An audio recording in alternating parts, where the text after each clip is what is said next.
ಇನ್ನು ಮುಡಾ ಕೇಸ್ ವಿಚಾರವಾಗಿ ಸಿಎಂ ಮಾತಾಡಿದ್ದಾರೆ. ನನ್ನ ಪತ್ನಿಗೆ ಇಡಿ ನೋಟಿಸ್ ಕೊಟ್ಟಿದ್ರು, ಆದರೆ ಅದು ಸ್ಟೇ ಆಗಿದೆ. ಕೋರ್ಟ್ನಲ್ಲಿ ಇಡಿ ನೋಟಿಸ್ಗೆ ತಡೆಯಾಜ್ಞೆ ನೀಡಲಾಗಿದೆ ಅಂತ ಹೇಳಿ ಬೆಂಗಳೂರಿನಲ್ಲಿ ಸಿಎಂ ಸಿದ್ದರಾಮಯ್ಯ ಮಾತಾಡಿದ್ದಾರೆ.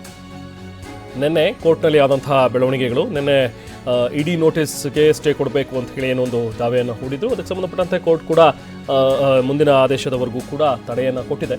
ಸೊ ಹಾಗಾಗಿ ಸಿಬಿಐಗೆ ಕೊಡಬೇಕೋ ಬೇಡವೋ ಅನ್ನುವಂಥದ್ದು ಅದು ಕೋರ್ಟ್ನ ತೀರ್ಮಾನ. ಇನ್ನೂ ಕೂಡ ಅದು ವಿಚಾರಣೆ ನಡೀತಾ ಇದೆ. ನನಗೆ ನ್ಯಾಯ ಸಿಗುತ್ತೆ ಅನ್ನೋ ಭರವಸೆ ಇದೆ ಅಂತ ಹೇಳಿ ಸಿದ್ದರಾಮಯ್ಯ ಇವತ್ತು ಮಾತಾಡಿದ್ದಾರೆ. ಜೊತೆಗೆ ಇಡಿ ಕೊಟ್ಟಿದ್ದಂತಹ ನೋಟಿಸ್ ಬಗ್ಗೆನೂ ಕೂಡ ಅವರು ಪ್ರತಿಕ್ರಿಯೆ ನೀಡಿದ್ದಾರೆ. ನೋಟಿಸ್ ಕೊಟ್ಟಿದ್ರು, ಅದು ಸ್ಟೇ ಆಗಿದೆ, ಕೋರ್ಟ್ನಲ್ಲಿ ಸ್ಟೇ ಆಗಿದೆ. ಜಡ್ಜು ಹೇಳಿದ್ದಾರೆ, ಹರಿ ಯಾಕೆ ನೀವು ಇಷ್ಟೊಂದು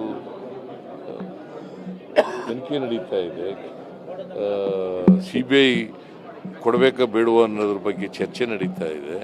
ಅದು ಆರ್ಗ್ಯುಮೆಂಟ್ ಸ್ಟೇಜ್ನಲ್ಲಿದೆ. ಈಗ ರಿಸರ್ವ್ ಆಗಿದೆ ಆರ್ಡರ್ಸ್ಗೆ.